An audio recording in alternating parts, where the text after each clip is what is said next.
Hello my tears, இன்றைக்கி என்ன சமைக்கலாம் அப்படின்னு தோணுச்சு. நான்வெஜ்ஜு சாப்பிட்லாம் போல் இருந்துச்சு. சரி, நான்வெஜ்ஜு ஸ்டைலில் என்ன செய்யலாம் அப்படின்னு பார்த்தா சோயா இருந்துச்சு.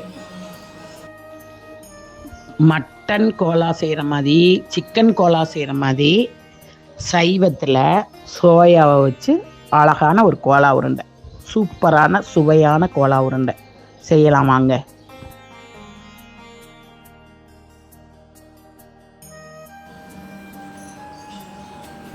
நல்லா கொதிச்சிருச்சு.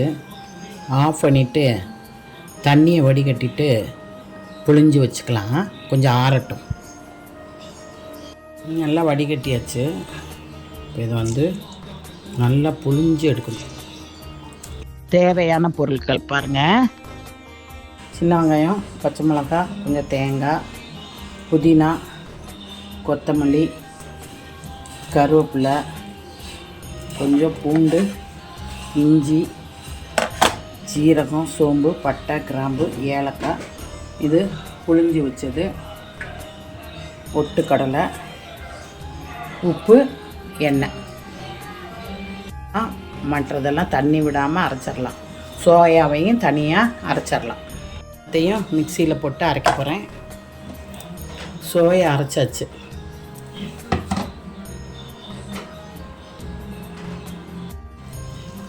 அரைச்ச உளுந்து சேர்க்குறேன்.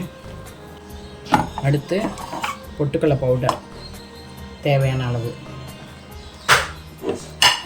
போட்டு பிசைஞ்சு வச்சாச்சு.